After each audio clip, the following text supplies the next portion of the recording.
Everything on the surface of life changes. Everything you can perceive and sense changes in some way at some point. This may sound dismal, but it is not. Change is not something to be afraid of. It is something that provides excitement, progression, and a sense of life. What's ironic about change is how much we appear to hate and resist it, despite how inevitably rooted and essential it is to life. We are all afraid of the uncertainty that comes with change. We are all afraid of leaving this moment and stepping into the next. Even if this moment is not so great, it is often still better than the idea of what can change in the next. We would rather things be not so great than go through the risk and process of change. But regardless of our fear and resistance to change, it is inevitable. We must overcome our fear of it and embrace it in our lives so that we can experience its opportunity, progression, and excitement. Life is in constant flux, and by resisting change, we are resisting life. We must stop and consider change's essence to life, and not let fear get in the way of embracing and enjoying it.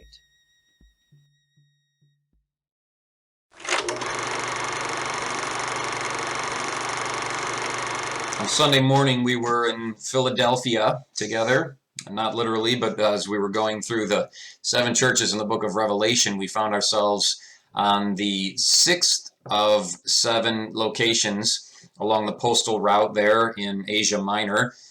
And that, of course, brought us together to study the church that was in Philadelphia, a small community there in the ancient time of about 95 AD. It was a church there in the 7 that really stood out as one of only 2 churches, actually, among the 7 that received these letters, that got no correction from Christ at all. It was only encouragement, and that reminds us, of course, that a healthy church is entirely possible. Sometimes it seems that they're not, that they're so few and far between that maybe there is no hope at all for such a church to exist, but of course it is. It's just not common. A church can be healthy. The church in Philadelphia certainly was healthy. They were a viable little church. And theirs was actually a church that a lot of Christians, even in our modern age, are looking for and would prefer if they had the choice. And they're just so rare that it seems Philadelphia really stands out to us and gets our attention when we read through this series. I wonder if the folks in Philadelphia realize that. I would suppose that when you go to a church that is as good as theirs was, that when it comes down to it, had nothing really outstanding about them that was worthy of condemnation or correction, but everything about them that was worthy of commendation and encouragement, you got to wonder if the people who went there actually felt that way. I think sometimes we take things for granted, and we could belong to a very healthy church, a viable church, a wonderful church, a God-approved church, and still feel a tinge of discouragement from time to time, hopelessness even, despair. And I think it's churches like that Jesus has his attention on, and he, at least in this case, comes to give them the encouragement that they needed. It's a very encouraging letter, because in this letter, Jesus is actually inviting them to advance as a ministry, to take their church, their ministry to the next level. They're being promoted, if you will, and that's, in my world, that's a very exciting thing, a very encouraging thing here, and again, somewhat rare, but that's what they were experiencing there. As a church, most churches, I'd like to believe, desire growth. Lots of books written about it. There's a lot of strategies being employed to foster church growth and the development of greater ministry. And we, even here, we pray for opportunities like that, or at least we ought to be. And a lot of discouragement can ensue when these things don't appear to be happening, there is no growth to observe. There doesn't seem to be anything developing, and the attempts that are made don't seem to gain any traction. There hasn't been any real great opportunities as of late, and so we can sometimes be a bit discouraged. But that wasn't necessarily the case anymore for those in Philadelphia. Jesus was presenting them with new opportunities. He says, I have set before you an open door. That, of course, is a term that we even use 2,000 years later or so to indicate that there is new opportunities on the horizon, that there is encouragement to be had, that there is a chance for us to step forward and to move forward and to advance as a church or as a ministry and even individually as a Christian. And so Jesus says, I've set before you an open door. And in at least here in the text, it says, for you have little strength. The word for is, as I mentioned on Sunday, a very interesting word. The Greek is hoti. I don't even know if I'm pronouncing it right, but I do know that it's a conjunction. It's a word in grammar that means because. And according to well, it's the same word as in verse 10, because. And I do know that it's a word that, according to definition, is one that added to a speaker's words to show what ground he gives for his opinion. Okay, so Jesus is now going to give grounds for his opinion. He says, I've opened a door for you, and I'm about to tell you why. For you have little strength. Because you have little strength. In fact, that's the way that the Holman Christian Standard Bible actually translates it.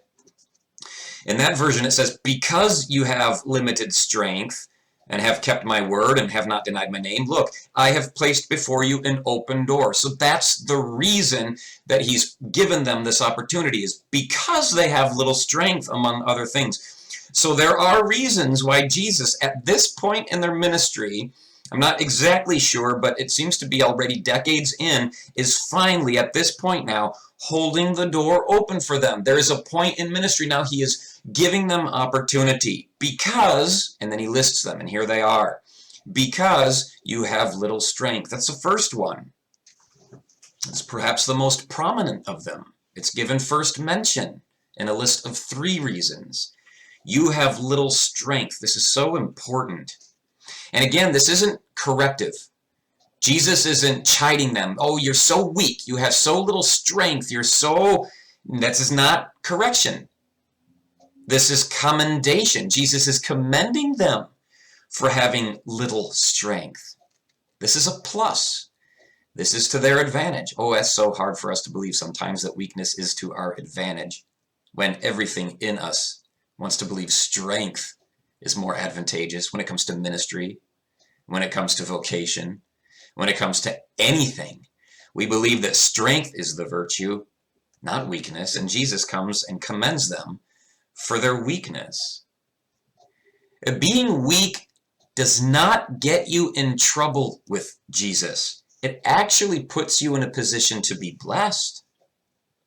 Because weak people, by necessity, depend on strong people. And that's exactly where God comes into the picture. He's the strong one upon whom we must depend. And we don't when we're strong ourselves. We do, however, more often when we're weak. And that's true of a person, an individual. That's also true of a fellowship, a church. A church that can operate on its own resources has no need to draw upon God, and that's the problem. And so generally speaking, they don't.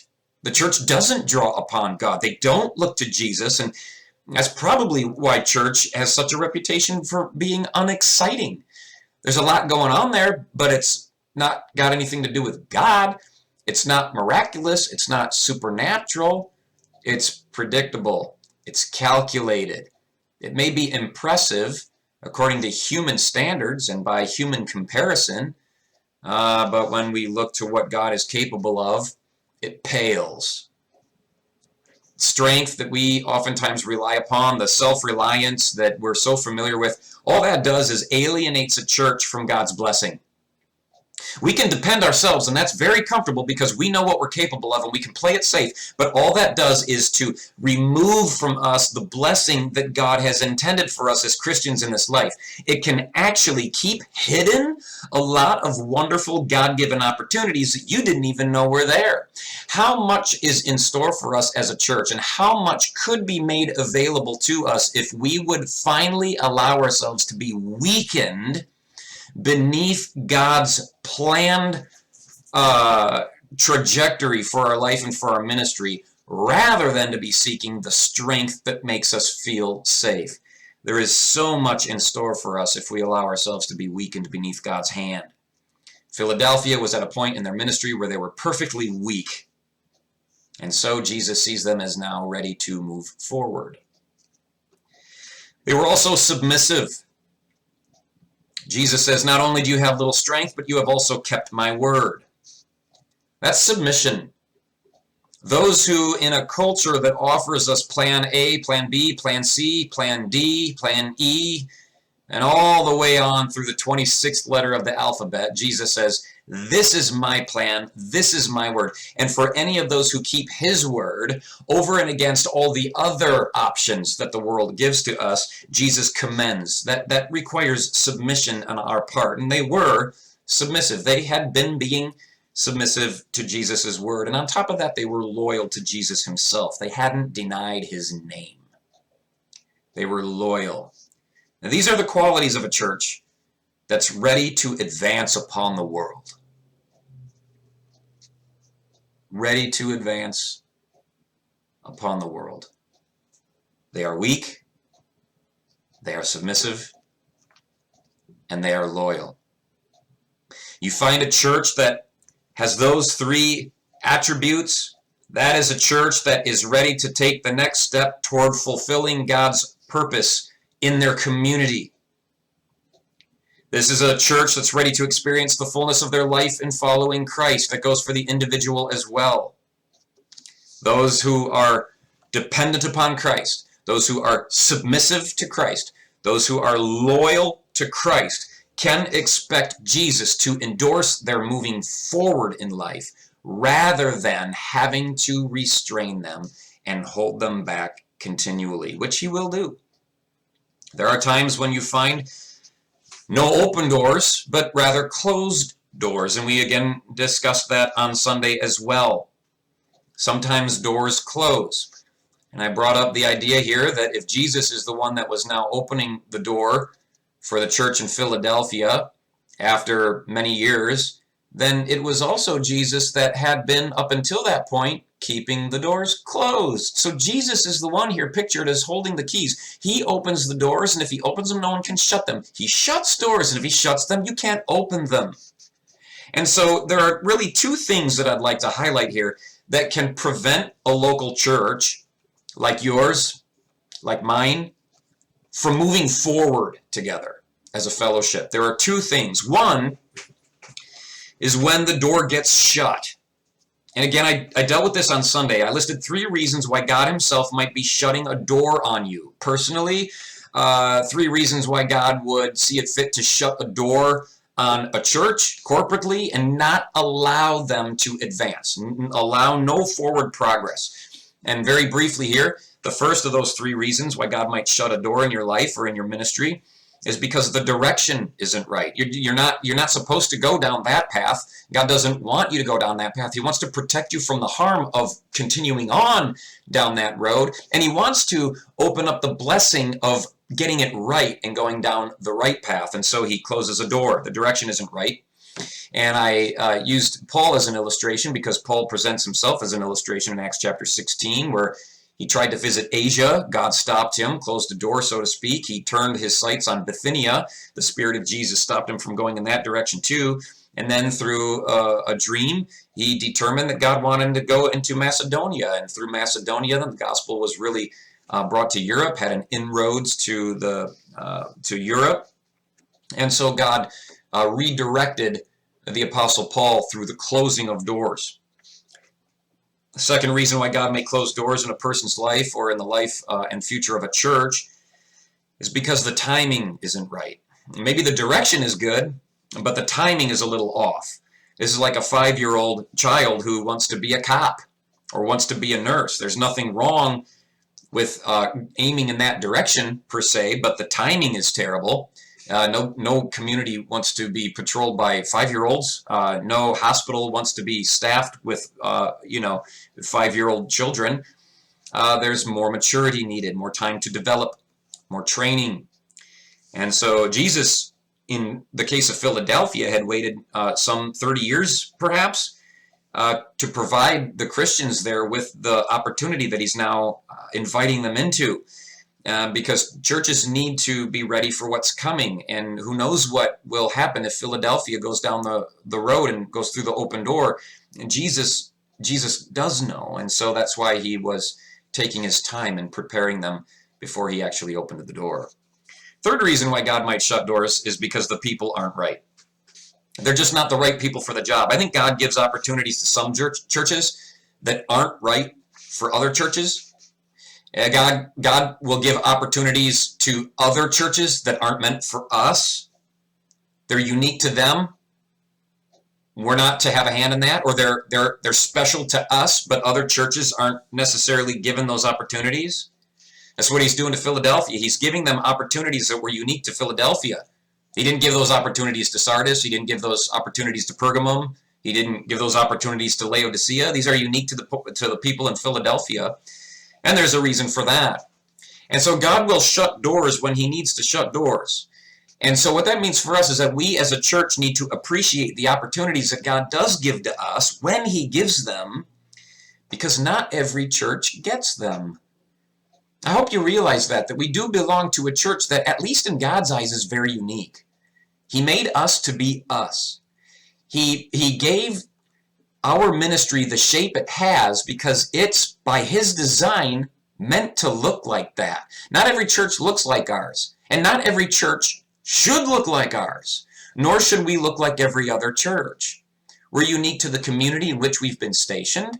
We are unique to the people that God has brought into our ministry to serve and to bring life to the ministry out of which we operate. There's a lot of things going on here that we need to appreciate because God has given these opportunities to us that maybe he hasn't given to other churches in our community or many other even in the world.